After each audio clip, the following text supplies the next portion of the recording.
মামিন মুসলিমিন তাহাজ্জুদু সালাতুন মাকতুবাতুন, যে কোনো পুরুষ নারী এমন অবস্থায় হলো যে তার নিকটে ফরজ সালাত চলে এসেছে, ফরজ সালাতের সময় হয়ে গেছে।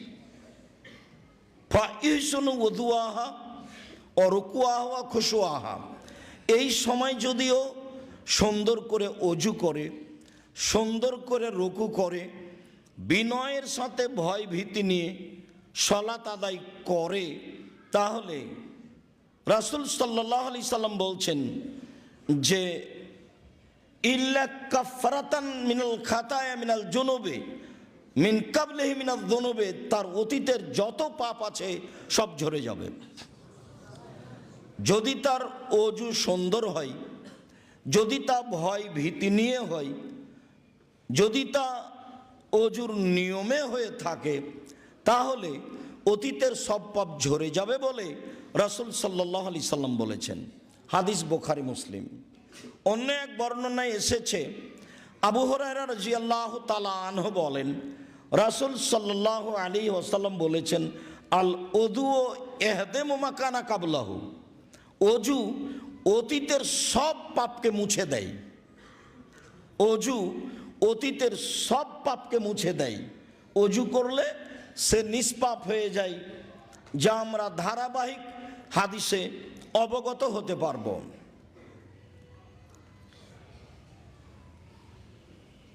আবু হুরায়রা রাদিয়াল্লাহু তাআলা আনহু বলেন, রাসূল সাল্লাল্লাহু আলাইহি ওয়াসাল্লাম বলেছেন, এজা তাওয়াদ্দাল আব্দুল মুসলিমও, যে কোনো পুরুষ নারী যখন অজু করে, ফাগাসালা ওয়াজহাহু, অতঃপর সে তার মুখমণ্ডলকে ধুয়ে নেয়, খারাজা মিন ওয়াজহিহি কুল্লু খাতিয়াতিন নাযারা ইলাইহা, তাহলে মুখের মাধ্যমে, চোখের মাধ্যমে, কানের মাধ্যমে, জিহ্বার মাধ্যমে যত পাপ হয়েছে, মুখমণ্ডল ধুইলে সব পাপ ধুয়ে যায়। মিনাল মায়ে আও কাতরাত মিন আখিরিল মায়ে, শেষ ফোঁটায়, আর না হলে অজুর শেষে, শেষ ফোঁটাই, অজুর শেষ পানির ফোঁটাই, আর না হলে অজুর শেষেই তার সব পাপ ধুয়ে যায়। রাসূল সাল্লাল্লাহু আলাইহি ওয়াসাল্লাম বলেন, ফাইদা গাসালা ইয়াদাইহি, যখন মানুষ তার দুই হাত অজুর জন্য ধুয়ে নেয়, খারাজা মিন ইয়াদাইহি কুল্লু খাতিয়াতিন বাতা সাথা ইয়াদাহু, যখন তার দুই হাত ধুয়ে নেয়, তো দুই হাতের মাধ্যমে যত পাপ হয়েছে সব পাপ ঝরে যায় অজুর পানির সাথে, আর না হলে অজুর পানির শেষ ফোঁটার সাথে। রাসূল সাল্লাল্লাহু আলাইহি সাল্লাম বলেন, ফাইদা গাসালা রিজলাইহি, যখন অজু করতে গিয়ে মানুষটি তার দুই পা ধুয়ে নেয়, খারাজা মিন রিজলাইহি কুল্লু খাতিয়াতিন মাসা রিজলাহু, তার দুই পায়ের মাধ্যমে চলে যে পাপ হয়েছে সেই পাপ ঝরে যায়। মা আল মায়ে ও মা আখিরে কাতরিল মায়ে, পানির সাথে ঝরে যায়, আর না হলে অজুর পানির শেষ ফোঁটার সাথে ঝরে যায়। এই কথা বলার পরে রাসূল সাল্লাল্লাহু আলাইহি সাল্লাম বলেন, সুম্মা ইয়াখরুজু নাকিয়া মিনাজ যুনুবে, এরপরে লোকটা মসজিদে যায় নিষ্পাপ হয়ে, তখন আর তার কোনো পাপ থাকে না। অবশ্য রাসূল সাল্লাল্লাহু আলাইহি সাল্লাম এ কথাও বলেছেন, যখন মানুষ বাসায় অজু করে মসজিদে যায় ফরজ সালাত আদায়ের জন্য, তখন সে নেকি পায় হজ উমরার সমান। বাড়ি থেকে অজু করে বের হতে হবে আর সালাতের উদ্দেশ্যেই বের হতে হবে, তাহলে এই নেকি হবে। রাসূল সাল্লাল্লাহু আলাইহি ওয়াসাল্লাম বলেন। উসমান রাদিয়াল্লাহু তাআলা আনহু বলেন, রাসূল সাল্লাল্লাহু আলাইহি ওয়াসাল্লাম বলেছেন, মান তাওয়াদ্দা ওযুই হাজা, একদা উসমান রাদিয়াল্লাহু তাআলা আনহু ওযু করে দেখালেন, যে ওযু রাসূল সাল্লাল্লাহু আলাইহি সাল্লাম করেছেন। সেই ওযু শেষে তিনি বললেন যে আল্লাহর নবী বলেছেন, মান তাওয়াদ্দা ওযুইয়া হাদা, কেউ যদি আমার মতো এইভাবে ওযু করে, সুন্দর করে ওযু করে, ফা ইসাল্লি রাকাতাইন, তারপরে 2 রাকাত সালাত আদায় করে, অলাম ইউহাদ্দিসু নাফসাহু ফীমা বিশাইইন, আর তাতে যদি কোনো অপ্রয়োজনীয় কথা না বলে, মনে মনে কথা না বলে, বা কোনো কথাই যেন ভিতরে না আসে, মনে না আসে, আল্লাহু আকবার বললেই শয়তান আপনার অন্তরে অনেক কথা জাগাবে। রাসূল সাল্লাল্লাহু আলাইহি সাল্লাম বলেন, কেউ যদি এইভাবে ওযু করে আর 2 রাকাত সালাত আদায় করে, 2 রাকাত সালাতে মনে মনে কথা না বলে, তাহলে গোফেরা লাহু মা তাকাদ্দামা মিন জামবিহি, তার অতীতের সব পাপ ক্ষমা। অবশ্য অত্র হাদিসে ওযুর সাথে সালাতের কথা রয়েছে, আর উপরের হাদিসগুলিতে ওযুর সাথে সালাতের কথা ছিল না, বরং এভাবেই আল্লাহ রাসূল বলেছেন যে ওযু যদি সুন্দর হয় তাহলে অতীতের সব পাপ ক্ষমা হয়ে যাবে। এই হাদিসে যে ভাষা ব্যবহার করা হয়েছে সেই ভাষা ইসলাম গ্রহণের ব্যাপারেও বলা হয়েছে। তাতে রাসূল সাল্লাল্লাহু আলাইহি সাল্লাম বলেছেন, কোনো মানুষ যদি ইসলাম গ্রহণ করে তাহলে ইহদামু মা কানা কাবলাহু, অতীতে তার যা পাপ, যে কোনো অন্যায় থেকেছে সব ঝরে যাবে। ঠিক অনুরূপী মানুষ যদি সুন্দর করে ওযু করে তাহলে অতীতে যে পাপ ছিল সব পাপ ঝরে যাবে, এই কথা রাসূল সাল্লাল্লাহু আলাইহি সাল্লাম বলেন। আমরা বিষয়টি ভালোভাবে বুঝে আমল করার চেষ্টা করব ইনশাআল্লাহুল আজিজ। আল্লাহুম্মা সাল্লি আলাইহি, আল্লাহুম্মা বারিক আলাইহি।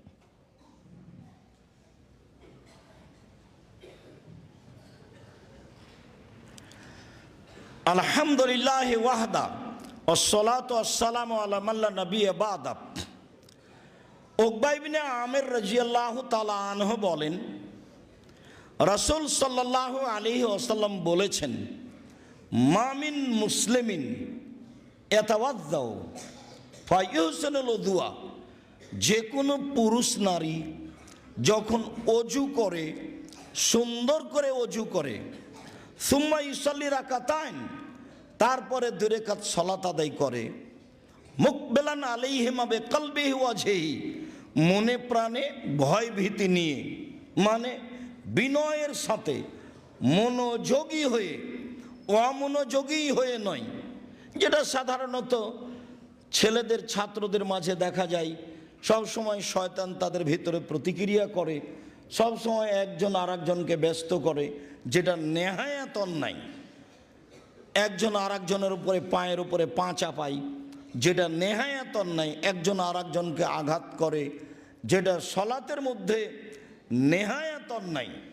এটা একটা আদব কায়দার ব্যাপার আছে জরুরিভাবে, কেননা ইবাদতের জগতে এটাই হচ্ছে ভিন্ন ধরনের ব্যতিক্রম বিশেষ ইবাদত, যার পদ্ধতির ব্যাপারে রাসূল সাল্লাল্লাহু আলাইহি সাল্লাম অনেক কথা বলেছেন। তাতে তিনি একবার বলেছেন যে রাসূল সাল্লাল্লাহু আলাইহি সাল্লাম বলেন, as-salatu salasatu aslasin, সালাত 3 ভাগে বিভক্ত। as-salatu salasatu aslasin, সালাত 3 ভাগে বিভক্ত। at-tahuru thulusun, ওযু হলো 3 ভাগের 1 ভাগ। আর রুকুও thulusun, রুকু হলো 3 ভাগের 1 ভাগ। ও সুজুদও thulusun, সিজদা হচ্ছে 3 ভাগের 1 ভাগ। ফামান আদাহা বিহাক্কিহা, যেই এইগুলিকে ঠিক ঠিক আদায় করলো, কবেলাত সালাতহু ও কবেলা সায়র আমালিহি, তাহলে তার সালাত কবুল করা হবে, তার সব আমল কবুল করা হবে। ওয়াইন রুদ্দাত আলাইহি সালাতহু, আর যদি সালাত তার উপরে প্রত্যাখ্যান করা হয়, তার নিয়মের কারণে যদি সালাত কবুল না হয়, তাহলে রুদ্দা আলাইহি সায়র আমালিহি, তার সব আমল প্রত্যাখ্যান করা হবে। অত্র হাদিস স্পষ্ট প্রমাণ করে যে অবশ্যই ওযু ভালো হতে হবে, অবশ্যই রুকু ভালো হতে হবে, অবশ্যই সিজদা ভালো হতে হবে, অন্যথায় সালাত কবুল হবে না। অন্যথায় বাকি ইবাদতও কবুল হবে না। বিষয়টি বেশি ভাববার। আব্দুল্লাহ ইবনে আব্বাস রাদিয়াল্লাহু তাআলা আনহু বলেন, রাসূল সাল্লাল্লাহু আলাইহি সাল্লাম একদা বললেন, আল্লাহ তাআলা বলেন, মানে হাদিসে কুদসি, আমাদের নবী বলছেন, আল্লাহ তাআলা বলেন, ইয়া মুহাম্মদ হাল তাদরি ফিমা ইয়াখতাসিমুল মালাউল আলা, মুহাম্মদ আপনি কি বলতে পারেন ওপরে কি বিষয়ে হইচই হচ্ছে? উল্লেখ্য যে আল্লাহ আমাদের নবীকে মুহাম্মদ নাম ধরে ডেকেছেন। জিবরাইল আলাইহিস সালাম আমাদের নবীকে মুহাম্মদ বলে নাম ধরে ডেকেছেন। সাহাবীগণ বলতেন, ইয়া রাসূলুল্লাহ, হে আল্লাহর রাসূল। তারা বলতেন, আল্লাহ রাসূল বলেছেন, আল্লাহ রাসূল দিয়েছেন, আল্লাহ রাসূল করেছেন, আল্লাহ রাসূল খেয়েছেন। দুঃখজনক হলেও সত্য যে এই শব্দগুলি ছেড়ে দিয়ে ভারত, বাংলাদেশ, পাকিস্তানের আলেম ওলামা, সাধারণ মানুষ বলে হুজুরে পাক সাল্লাল্লাহু আলাইহি সাল্লাম বলেছেন। হুজুরে পাক মানে, হুজুর মানে আল্লাহ রাসূল হাজের কোনোদিন মরবেন না, হাজের নাজের। যার কারণে মিলাদ বলার সময় তারা দাঁড়িয়ে যায়, মানে নবী চলে এসেছেন। হুজুরে পাক বলার ভিতরে খুব দুর্বল কিছু রয়ে গেছে। হুজুরে পাক বলবে কেন? বলবে আল্লাহ রাসূল বলেছেন, রাসূল সাল্লাল্লাহু আলাইহি সাল্লাম বলেছেন, আল্লাহ রাসূল করেছেন। যেই ভাষা সাহাবীগণ ব্যবহার করেছেন, তাবেঈগণ ব্যবহার করেছেন, তাবেঈগণ ব্যবহার করেছেন, সে ভাষাই সকল মানুষকে ব্যবহার করতে হবে। যে ভাষা সালাফ খালাফ অতীতের লোকজন ব্যবহার করেছেন, সলেহ পরহেজগার মানুষেরা, সেই ভাষাই আমাদেরকে ব্যবহার করতে হবে। হুজুরে পাক সাল্লাল্লাহু আলাইহি সাল্লাম এই ভাষা জরুরিভাবে ত্যাগ করতে হবে। আল্লাহ তাআলা আমাদের নবীকে বলেন, মুহাম্মদ আপনি কি বলতে পারেন উপরে কি নিয়ে হইচই হচ্ছে? তা আমাদের নবী সরাসরি বললেন, নাম, জি হ্যাঁ আমি বলতে পারি। ফিল কাফারাত, উপরে হইচই হচ্ছে কিভাবে আদমের ছেলেমেয়ের পাপ মিটে যাবে, এই নিয়ে কথা হচ্ছে। কি করলে আদম সন্তানের পাপ মিটে যাবে, এই নিয়ে কথা হচ্ছে। তা হচ্ছে যে আল মাকসু ফিল মাসাজিদ বাদা সালাওয়াত, সালাতের পরে মসজিদে বসে বসে তাসবিহ তাহলিল জিকির আজকার করলে আদমের ছেলেমেয়ের পাপ মিটে যাবে, এই নিয়ে কথা হচ্ছে উপরে। সালাম ফিরার পরে দাঁড়ানো হবে না, এইটা খারাপ অভ্যাস, এই খাসলাত, এই বৈশিষ্ট্য খারাপ। সালাতের পরে বসে বসে তাসবিহ তাহলিল জিকির আজকার করতে হবে, যা অনুকূলে হয়।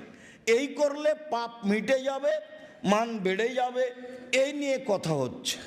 দুই, মাশি আলাল আকদাম ইলাল জামাত, পায়ে হেঁটে মসজিদে গেলে, জামাতে গেলে পাপ মিটে যাবে, মান বেড়ে যাবে, এই নিয়ে উপরে কথা হচ্ছে। ওয়াইসবাগুল ওযু আলাল মাকারিহি, ভালো করে কষ্টের সময়, ঠান্ডা পানির সময় অজু করতে হবে, তাহলে পাপ মিটে যাবে, মান বেড়ে যাবে, এই নিয়ে উপরে কথা হচ্ছে। তাহলে পূর্বে দ্বিতীয় হাদিসে যা বলছিলাম সেটি আবার ফিরে আসলো।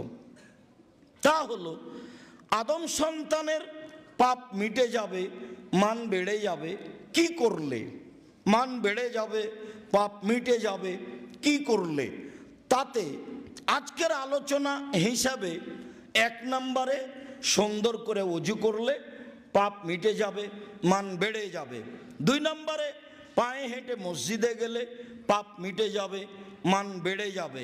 3 নম্বরে সালাতের জন্য অপেক্ষা করলে পাপ মিটে যাবে, মান বেড়ে যাবে।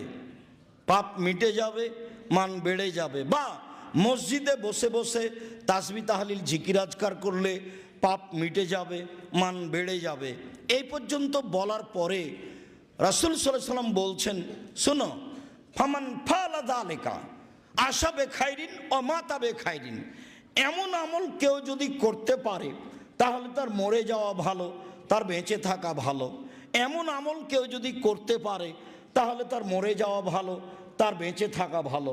এমন আমল কেউ যদি করতে পারে তাহলে তার মরে যাওয়া ভালো, বেঁচে থাকা ভালো, বাঁচলেও ভালো, মরলেও ভালো। তা হলো সুন্দর করে ওযু করা, তা হলো পায়ে হেঁটে মসজিদে যাওয়া, তা হলো সলাতের পরে তাসবিহ তাহলিল জিকির আজকার করা। এতে মরে যাওয়া ভালো, বেঁচে থাকা ভালো। এরপরেও আরো জোরালো একটি বাক্য তিনি বলেন, ওয়াকানা মিন খাতিয়াতিহি কায়ামিন ওয়ালাদাতহু উম্মুহু। এরপরেও লোকটা হয়ে যায় সেই দিনের মতো যেদিন তার মাতাকে জন্ম দিয়েছে, নিষ্পাপ হয়ে যায়। এরপরেও সে লোকটি হয়ে যায় সেই দিনের মতো যেদিন তার মাতাকে জন্ম দিয়েছে, নিষ্পাপ হয়ে যায়। সুন্দর করে ওযু করলে, পায়ে হেঁটে মসজিদে গেলে, মসজিদে বসে বসে তাসবিহ তাহলিল জিকির আজকার করলে লোকটা হয়ে যায় পাপ থেকে সেই দিনের মতো যেদিন তার মাতাকে জন্ম দিয়েছে, নিষ্পাপ হয়ে যায়। কথাটি আল্লাহ রাসূল আরও অন্য জায়গাতে এভাবে বলেছেন যে কেউ যদি হজ করে, হজ যদি কবুল হয়ে যায় তাহলে লোকটি হয়ে যায় সেই দিনের মতো যেদিন তার মাতাকে জন্ম দিয়েছে, নিষ্পাপ হয়ে যায়। কথাটি আল্লাহ রাসূল আরও অন্য জায়গাতে এভাবে বলেছেন, কারো যদি জ্বর অসুখ হয় কেউ, তারপরেও বলে আলহামদুলিল্লাহ, তাহলে লোকটি হয়ে যায় সেই দিনের মতো যেদিন তার মাতাকে জন্ম দিয়েছে, নিষ্পাপ হয়ে যায়। এখানে একটি হাদিস উল্লেখ্য যে রাসূল সাল্লাল্লাহু আলাইহি ওয়াসাল্লাম বলেছেন, বুখারী মুসলিমের হাদিস, কারো যদি গায়ে জ্বর হয় তাহলে তার পাপ ঝরে যায় কামারের ভাটিতে কর্মকারের হাপরে লোহা স্বর্ণ চাঁদি দিলে কিছুক্ষণ পরে লাল হয়ে গেলে ও থেকে ময়লা ঝরে যায়, যেমন জ্বর হলে পাপ ঝরে যায় তেমন। কামারের ভাটিতে হাপরে লোহা স্বর্ণ চাঁদি দিলে লাল হয়ে গেলে পাপ ময়লা ঝরে যায়, যেমন মানুষের জ্বর হলে, পুরুষ নারীর গায়ে জ্বর আসলে তেমনিভাবে পাপ ঝরে যায়। এই কথা রাসূল সাল্লাল্লাহু আলাইহি ওয়াসাল্লাম বলেন। যদিও আমাদের দেশের লোক বা এখন বর্তমান মানুষের হাতে টাকা পয়সা হলেই, মাথা ব্যথা হলেই তারা চিকিৎসার জন্য সিঙ্গাপুর যেতে চায়, ধৈর্যের হিসাব তারা করে না। ধৈর্য ধারণ করলে রোগের কারণে, জ্বরের কারণে মানুষের পাপ মিটে যাবে, এ কথাই ঠিক। সম্মানিত দিনী ভাই ও বোন, সম্মানিত মসজিদের মুসল্লি, রাসূল সাল্লাল্লাহু আলাইহি ওয়াসাল্লাম এই হাদিসের শেষে আরও একটি কথা, গুরুত্বপূর্ণ কথা বললেন। তিনি বললেন, মুহাম্মদ এজা সাল্লাইতা ফাকুল, যখনই তুমি সালাত আদায় করবে তখনই তুমি বলবে। এটা আল্লাহ আমাদের নবীকে আদেশ করছেন। শোনেন, আপনি যখনই সালাত আদায় করবেন তখনই আপনি বলবেন, আল্লাহুম্মা ইন্নী আসআলুকা ফিলাল খায়রাতে ওয়া তারকাল মুনকারাতে ওয়া হুব্বাল মাসাকিন। আল্লাহ, তোমার কাছে চাচ্ছি অপছন্দ কর্ম ছেড়ে দিতে, পছন্দনীয় কর্ম করতে, আর ফকির মিসকিনের ভালোবাসা তোমার কাছে চাই। ফকির মিসকিনকে ভালোবাসা তোমার কাছে চাই, অপছন্দ কর্ম ছেড়ে দেওয়া তোমার কাছে চাই, ভালো কর্ম করা। আল্লাহুম্মা ইন্নী আসআলুকা ফিলাল খায়রাতে ওয়া তারকাল মুনকারাতে ওয়া হুব্বাল মাসাকিন। যারা শতবার চেষ্টা করেও অন্যায় পাপ থেকে ফিরে আসতে পারি না, তাদেরও এই দোয়াটি সিজদায় পড়া ভালো। রাসূল সাল্লাল্লাহু আলাইহি সাল্লাম বলছেন, আমাকে আল্লাহ তাআলা এই দোয়াটি পড়ার জন্য আদেশ করলেন। আবু হুরায়রা রাদিয়াল্লাহু তাআলা আনহু বলেন, রাসূল সাল্লাল্লাহু আলাইহি ওয়াসাল্লাম একদা আতাল মাকবারাতা, কবরস্থানে আসলেন। আল্লাহর নবী কবরস্থানে এসে বলছেন, আসসালামু আলাইকুম আহলাদ দিয়ারে মিনাল মুসলিমিনা আল মুমিনিন। হে কবরবাসী, তোমাদের প্রতি শান্তি অবতীর্ণ হোক। ওয়া ইন্না বিকুম লাহিকুনা, অবশ্যই আমরা তোমাদের সাথে সাক্ষাৎ করব। এইটুকু বলার পরে তিনি বলছেন, ইন্নী ওয়াদাতু আন্না রাআইনা ইখওয়ানানা আমার মনটা চাই যে আমি আমার ভাইদের সাথে সাক্ষাৎ করি। এই কথা মুহাম্মদ সাল্লাল্লাহু আলাইহি সাল্লাম বললেন। কবরের পাশে এসে এই বাক্য বলে ফেললেন যে আমার মনটা চাই যে আমি আমার ভাইদের সাথে সাক্ষাৎ করি। এইটুকু বলতেই সাহাবীগণ বলছেন, কেন? আওয়াল আসনা ইখওয়ানাকা, আমরা কি আপনার ভাই নই? আপনি এভাবে বললেন মানে? কবরে এখানে সালাম দিয়ে বলছেন আমার মনটা চাই যে আমি আমার ভাইদের সাথে সাক্ষাৎ করি, কেন? আমরা কি আপনার ভাই নই? তখন আল্লাহ রাসূল উত্তরে বলছেন, আনতুম আসহাবি, তোমরা হচ্ছ আমার সাথী, তোমরা হচ্ছ আমার সাহাবী, তোমরা হচ্ছ আমার সঙ্গী।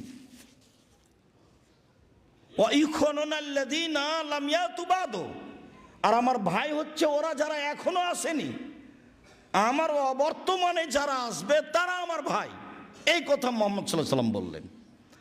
তখন সাহাবীগণ বললেন, কাইফা তারিফু আল্লাযী লাম ইয়াতি মিন উম্মাতিকা, যে আসেইনি আপনার উম্মাতের তাকে আপনি চিনবেন কিভাবে? এটা সাহাবীগণ বলে ফেললেন। তার মানে বিবেকের একটু কথা উল্টা হলে সাহাবীগণ ধরে বসতেন যে এটা কেমন কথা, আপনি তাদেরকে চিনবেন কিভাবে?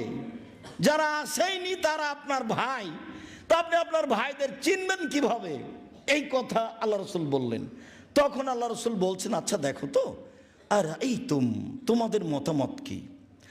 লাউ আন্না রাজুলান লাহু খাইলুন গুরুন মুহাজ্জালুনা, কারো যদি একটা ঘোড়া থাকে, সাদা লাল থাকে, কপালে সাদা দাগ থাকে, হাঁটুতে সাদা দাগ থাকে, যদি কারো ঘোড়া থাকে সাদা লাল চকমকে,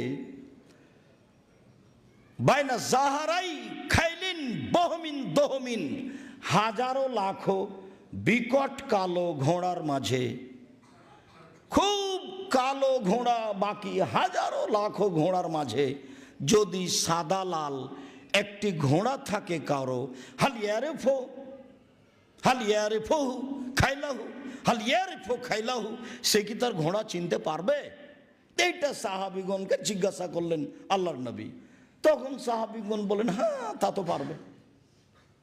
তখন আল্লাহ রাসূল বলছেন, শোনো, আমার উম্মত হুম ইয়াতুনা ইয়াউমাল কিয়ামা মিন আসারিল ওজুয়ে গুররাম মুহাজ্জালিনা, বিচারের মাঠে আমার উম্মত অজুর জায়গাগুলি চকচকে অবস্থায় আসবে, তাদের অজুর অঙ্গগুলি চকচক চকচক করবে।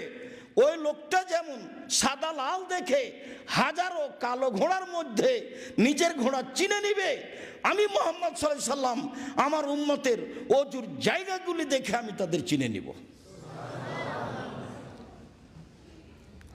অন্য এক বর্ণনা এসেছে, সাহাবীগণ বললেন, কাইফা তারিফু উম্মাতুকা মিন বাইনিল উমামে ফিমা বাইনা নূহিলা উম্মাতিকা, হাজার হাজার কোটি কোটি মানুষ চলে গেছে, নূহ থেকে নিয়ে আপনার উম্মত পর্যন্ত কত মানুষ গেছে, আপনি তাদের কিভাবে চিনবেন? তখন আল্লাহ রাসূল বলছেন, শোনো, হুম ইয়াতুনা মিন আসারিল ওজুয়ে, তারা আসবে বিচারের মাঠে অজুর চকচকে চিহ্ন নিয়ে, 1 2। তারপরে বলছেন, লাইসা কাযালিকা গায়রুহুম, অন্যরা কেউ এভাবে আসবে না। তাহলে একবারে আদম থেকে নিয়ে কিয়ামত পর্যন্ত রাসূল সাল্লাল্লাহু আলাইহি সাল্লামের উম্মত ব্যতীত অজুর চেহারা চকচকে হয়ে আর কেউ আসবে না, শুধু আমরাই, শুধু রাসূল সাল্লাল্লাহু আলাইহি সাল্লামের উম্মতই বিচার মাঠে অজুর অঙ্গগুলি চকচকে অবস্থায় আসবে, যা তিনি বললেন। তিনি আরো বললেন, ওয়ারিফুহুম আন্নাহুম ইউতুনা কুতুবাহুম বিআইদিহিম, আমার উম্মতের ডান হাতে আমলনামা দেওয়া হবে, এইটা আমি দেখে চিনে নেব। আবার বলছেন, ওয়ারিফুহুম তাসআনা বাইনা আইদিহিম যুরিয়াতুহুম, তাসআ বাইনা আইদিহিম যুরিয়াতুহুম, তাদের সামনে তাদের ওই সব ছোট ছোট ছেলে মেয়ে যেগুলো বাল্য অবস্থায় মারা গেছে, তারা ছুটাছুটি করবে, আমি এইটা দেখে আমার উম্মত চিনে নিব। তাহলে তিনি তার উম্মতকে চিনে নেওয়ার 3টি চিহ্ন আলামত উল্লেখ করলেন। তার একটা হলো এই যে আমাদের নবী মুহাম্মদ সাল্লাল্লাহু আলাইহি সাল্লামের উম্মত বিচারের মাঠে আসবে অজুর চিহ্নগুলি চকচকে চকমকে অবস্থায়, যা দেখে আল্লাহর নবী আমাদেরকে চিনে নেবেন। 2, আমাদের ভালো মানুষের হাতের ডান হাতে আমলনামা দেওয়া থাকবে, এইটা দেখে তিনি চিনে নেবেন এইগুলি আমার উম্মত। 3, যারা আমরা ভালো বাল্য অবস্থায় ছেলে মেয়ে মারা গেছে, এই ছেলে মেয়েগুলি বিচারের মাঠে তাদের সামনে ছোটাছুটি করবে, এইটা দেখে রাসূল সাল্লাল্লাহু আলাইহি সাল্লাম চিনে নেবেন এইটা আমার উম্মত। সম্মানিত মসজিদের মুসাল্লি, আমরা আজকে অজুর ফরজিয়ত নিয়ে আলোচনা করছিলাম। এইগুলি আমরা অবশ্য ধারাবাহিকভাবে পেশ করেছি মিরপুর 12 পল্লবী দাওয়াত সেন্টারের নিয়মিত জুমার খুতবায়। এগুলো যান্ত্রিকভাবে ধরা হয়েছে, সেগুলো আপনারা ইচ্ছা করলে সময়ের গতিতে সহজেই দেখতে পারেন। বিষয়ভিত্তিক আমরা নিয়মিত আলোচনা পেশ করেছি। আজকের আলোচনায় আমরা উপস্থিত যারা মসজিদে আছেন তাদের জোরালোভাবে বলছি যে সুন্দরভাবে অজু করবেন। আব্দুল্লাহ ইবনে মুকাফফা রাদিয়াল্লাহু তাআলা আনহু বলেন, রাসূল সাল্লাল্লাহু আলাইহি সাল্লাম বলেছেন, একুনু ফি হাযিল উম্মাহ কওমুন ইয়াতাদুনা ফিত তুহুরে ওয়াদ দুআয়ে। অচিরে আমার উম্মত আমার পরে এমন হয়ে যাবে, তারা অজুতে সীমা লঙ্ঘন করবে আর দোয়াতে সীমা লঙ্ঘন করবে। দোয়াতে সীমা লঙ্ঘন করা হচ্ছে চিৎকার করে দোয়া করা, যেটা আমাদের দেশে ফরজ সালাতের পরে বিভিন্ন জায়গাতে ইমাম মুক্তাদি হয়ে থাকে। এইটা হলো চিৎকার করে দোয়া করা, মানে দোয়াতে সীমা লঙ্ঘন করা। আর আমাদের পানি ব্যবহারে সীমা লঙ্ঘন হবে, যেটা আমরা করছি। কাজে আমরা এখানে জামিয়ার ছাত্রদেরকে বিশেষভাবে বলতে চাই যে তোমরা যখনই ট্যাপটা ছাড়ছ তখন স্বাভাবিকভাবে ছাড়তে হবে, যাতে করে তোমার অজু করা সহজ হয়। এমনি তুমি ছেড়ে দিলে পানি আসতেই থাকছে, এটা তোমার জন্য ক্ষতি। এটা নেয়ামত, একটা পানি আল্লাহর অনেক বড় নেয়ামত, সেইটাকে তুমি অপচয় করছো, নষ্ট করছো, মানে অপমান করছো। এই নেয়ামতকে অপমান করলে ফলাফল তোমাকেই ভোগ করতে হবে। এইটুকু হিতাহিত জ্ঞান, বিবেক বিবেচনা তোমার ভিতরে থাকতে হবে। অজু সুন্দর করে করতে হবে, এ কথাই ঠিক। সুন্দর করে অজু করে নিয়ে পাপ মুছে দিব, মুছে নেওয়ার চেষ্টা করব, এবং এই সন্তুষ্টি দিয়ে আল্লাহর নিকটে বিদ্যায় চাইব। সুন্দর করে অজু করে 2 রাকাত সালাত আদায় করলে যেটা চাইবে মানুষ, সেটা আল্লাহ দিবেন মর্মে আমরা প্রাণপণে সেই চেষ্টা করব। আল্লাহ আমাদের তৌফিক দান করুক, আল্লাহুম্মা আমিন। অজু সুন্দর করার পাশে পাশে আমি তো অনেক দিন পরে আপনাদের সাথে সাক্ষাৎ করি, সময়ের গতিতে তা হয়ে আসে না, তাতে আমি বলতে চাই, অবশ্যই জামিয়া সালাফে যেন আপনাদের প্রাণের প্রতিষ্ঠান হয়। আমার বা আমাদের ভুলের কারণে জামিয়া সালাফের ক্ষতি হোক, এটা আমরা কোনো দিন চাইনি। মানুষ হিসাবে যদি কোথাও ত্রুটি থাকে তাহলে আমরা বলি আল্লাহকে, আল্লাহ আমরা ত্রুটি নিয়ে জামিয়া সালাফের সেবা করতে চাই না। যেখানে ত্রুটি আছে সেটা তুমি অবগত করালে আমরা মানুষ হিসাবে ছেড়ে দেওয়ার চেষ্টা করব ইনশাল্লাহ। আর যদি কোনো ত্রুটি থাকে যেটা আমরা জানতে পারি না বা তোমার পক্ষ থেকে অবগত হতে পারি না, তাহলে তুমি আমাদের শ্রম দিয়ে সেটা পার করে দিও। ওই ক্ষতি দিয়ে যেন জামিয়া সালাফের ক্ষতি না হয় এবং তা দিয়ে যেন আমাদের পরকালের ক্ষতি না হয়। আমরা তোমাকে সন্তুষ্ট করতে এসে পরকালের ক্ষতি হোক, এটা আমরা চাইনি। তোমার দরবারে জানাই, তুমি আমাদের জামিয়া সালাফে কবুল করো, তুমি আমাদের ছাত্র শিক্ষককে কবুল করো। ছাত্রদের পিতামাতারা এখানে খুব সাধ করে পাঠিয়েছে যে আমার ছেলেটা বড় আলেম হবে, মানুষের মতো মানুষ হবে, দিনের বড় খাদেম হবে, এ উদ্দেশ্যে তারা পাঠিয়েছে।